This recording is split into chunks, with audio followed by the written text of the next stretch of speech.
but there's a proposal now from COMELEC to regulate social media. Before anything else, could you run us through what you have in mind? Exactly what is it that you want to regulate in social media and how?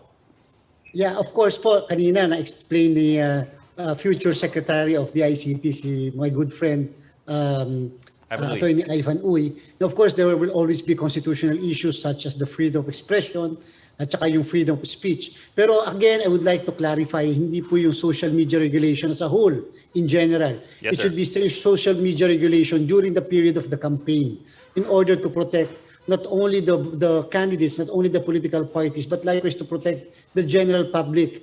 Alam niyo po kasi ang problem natin sa social media, kung nakita niyo po yung guidelines namin on social media regulation, we merely required the candidates to submit to the Commission on Election their social media accounts. And at the same time, that number two, ang sumunod na regulation namin, that anybody, whether it is the social media account of somebody, not necessarily a candidate, who are actually promoting the candidacy of another is to be considered as the social media account of that particular candidate.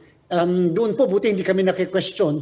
Doon pala, baka may serious issue na doon. Kasi pwedeng sabihin, paano kung 10 million ang supporters ko na nagpo-promote ng candidacy ko? Ibig sabihin nyo po, 10 million social media accounts to be charged sa akin as my social media account simply because it's promoting my candidacy. Pero bakit po namin ginawa yon? Ginawa namin yun because we wanted to at least, kahit na attempt man lang, to regulate social media as far as the Commission on Election is concerned. But because of the absence of the law, we were forced to do that. Ano po kami, hindi namin papayagan lang na basta wala na lang regulation ang social media. Hindi pwedeng basta lang wala. Kaya po naglagay kami ng kahit paano provision to regulate social media by the Commission on Election. But that is not enough. Why? Because there should be a law to regulate social media, at least as far as campaigning is concerned. Sir, but specifically, what would you want to regulate? I mean, ano yung mga parameters that you have in mind?